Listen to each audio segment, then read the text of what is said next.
And she doesn't put it on because she says, oh, I'm going to be difficult today. It's just how she is. It's the person she's most difficult with is herself, really. She beats herself up all the time, both in life, actually, and also on the stage and on the set. And she's not always a great bundle of laughs to be around. Perhaps it's because, you know, when things go well, it is a bit alarming. I sometimes think that I've had so much luck and so much good fortune that it frightens me somehow. I always feel there's got to be something, you know, must go wrong somewhere. Maybe I'm just always waiting for it. She suffers fools, I think, probably worse than anybody I know. She doesn't indulge foolishness, and that is regardless of rank.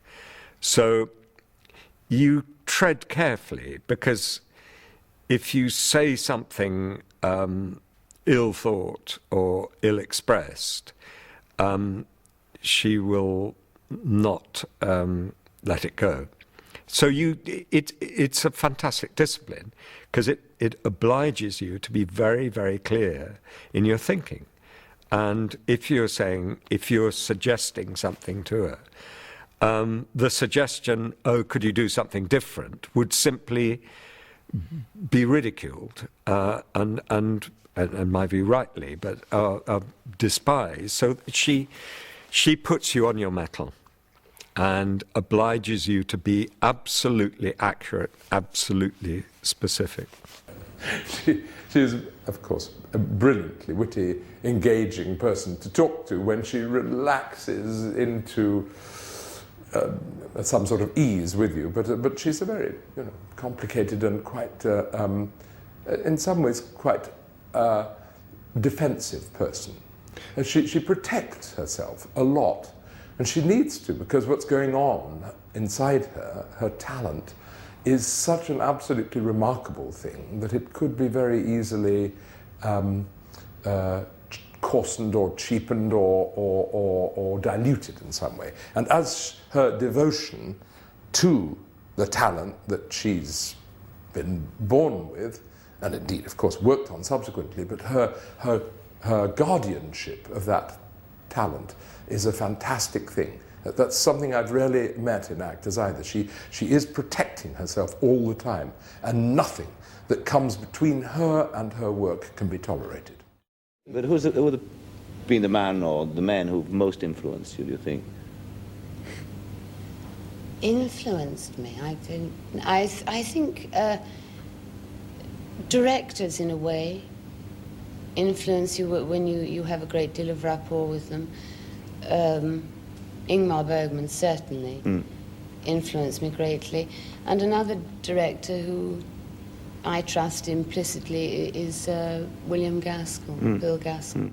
Every actor has a different way of working, and Maggie Smith's way of working is described consistently by every director I've ever talked to as forensic.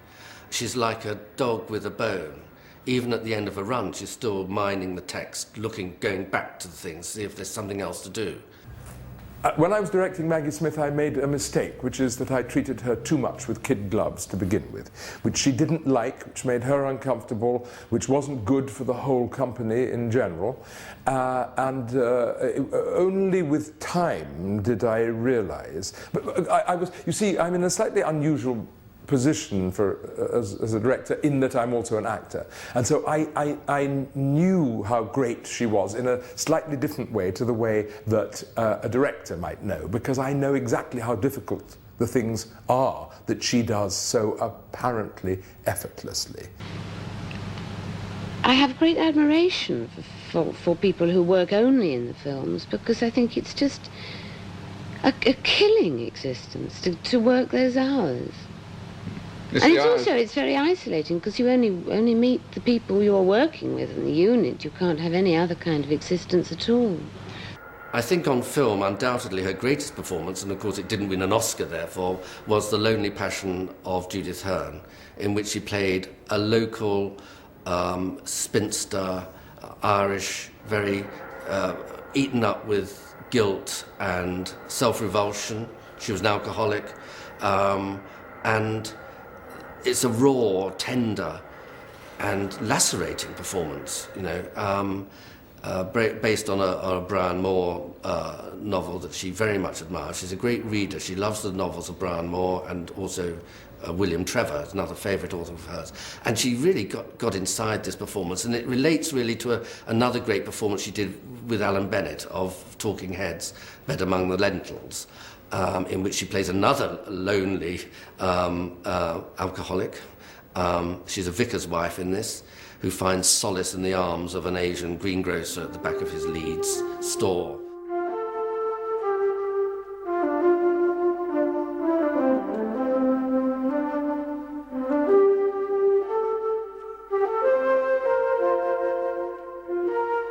It was called Talking Heads because it had always been a phrase of directors when they didn't like a scene when there was just two heads talking. They said, "Oh, it's two talking heads," and meaning we want some more visual interest. Now, it always seemed to me that the most interesting thing you could have is a talking head, really, just somebody telling a story.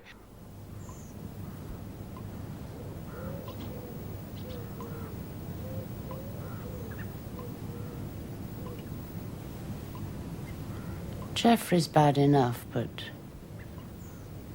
I'm glad I wasn't married to Jesus. I didn't write it with Maggie Smith in mind, but I didn't have anybody in mind, really. And also, in a sense, it would be arrogant to write it with Maggie Smith in mind, because she's probably the busiest actress there is, and everybody wants her. And though I'd worked with her once before on a film of A Private Function, I wasn't sure whether she'd be free or available. And in fact, she I can't remember what, I think she was doing another alcoholic part before this, and I've forgotten, an Irish script. Oh, The Lonely Passion of Judith Hearn. Lonely Passion of Judith Hearn. And she overran on that, so we started rehearsals late and had, I think, 3 days less than we should have had. But this was a blessing in disguise, because she's very quick on the words and she's very quick on everything, really. The only danger with Maggie is that she gets bored quite soon. So the fact that we only just had enough time to do it was an absolute blessing, really, because she was so fresh and so just so into it, really.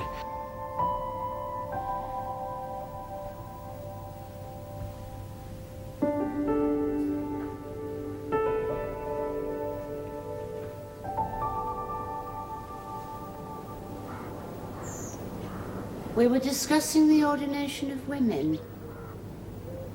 The bishop asked me what I thought. Should women take the services? So long as it doesn't have to be me, I wanted to say I'm quite happy if they're taken by a trained gorilla. I had a lot of letters from vicars' wives saying that, not quite saying that they were alcoholics and were having it on the side, but saying that to some extent it was their problem also. The process of writing is slightly like it happens in the monologue. Because suddenly I thought, well, why doesn't she go to bed with him? And so I made him ask her to go to bed with him, and then she said, and so I did. And that her surprise was my surprise, really. And so it's not often, I mean, people always say, oh, characters do overtake you and lead their own lives. They don't often in my case, but they did in that time. Nobody has quite that sort of piercing intellect, which gives her a sort of authority. I mean, quite hard to cast, but one of the reasons she was so brilliant in The Prime of Miss Jean Brodie was precisely that kind of intellect, which was allied to a rather taut passion. I mean, she's parsimonious with her heart, and which makes it all the more effective when she occasionally displays it, and I always find it very, very moving. I think Maggie Smith can't help but being pessimistic and down. I mean, that's just how she is. It's how her comedy works. You can't go there unless you're a miserable bugger to start with, to a certain extent. But in my limited experience of knowing something of very great artists, it's not uncommon. I mean, it's what makes them what they are, and you only become a great artist if you have that in you. I'm convinced. Being happy isn't part of the deal. I think being unhappy is what makes it work. And she does, of course, have a very happy central cocoon in her life with her sons and now her grandchildren. I loved Prime of Miss Jean Brodie, which I loved. You exposed my you see, I should now be taken to task because I can't. And I loved all the things she used to do in the National Theatre. When before it moved, you know, to the new building, when they were at the old Vic, I can still remember in Hay Fever and playing. Was it Myra? I don't know the one. Myra Arundel. Yes, this haddock is disgusting, which was I couldn't see why the line should be funny, but it was hysterical the way she did it. But also as Desdemona, she's wonderful. I'd seen her a lot on the stage before I actually met her. It's one of those curious things that if you do get a laugh on a certain line, which is unexpected, I mean, I can only talk about laughs because that is an immediate thing. I've done it once in a play, a coward play, not the one I'm in, because the moment you say something is funny, it's gossamer, it's gone, yes, really. Yes. I had one line which was very small and not really very funny, and I had to say at a breakfast, this haddock is disgusting. And it is not funny. I mean, nobody has laughed. But the whole situation was such that when I said it, I suppose I summed up the fact that the entire weekend was horrendous. Everything was ghastly, and yes. the haddock was just the final thing. And it summed the whole thing up in one, and the audience roared with laughter. But unfortunately, the critics mentioned it. And after that, it never, ever got a laugh. Well, I mean, for my money, Maggie is the greatest actor I've seen in my lifetime. No, that's not quite true, because I've seen Olivier, of course, and I've seen Gielgud and Richardson. She's absolutely, but absolutely up there with them. And she has, perhaps at her greatest in tragedy, although sublime in comedy, but at her greatest in tragedy. She has a tremendous darkness inside her, and she really touches it deeply. But I, you know, it's fatuous to start saying one actor's better than another. Every actor is different from every other, but there is no greater, let us say that, than Maggie Smith.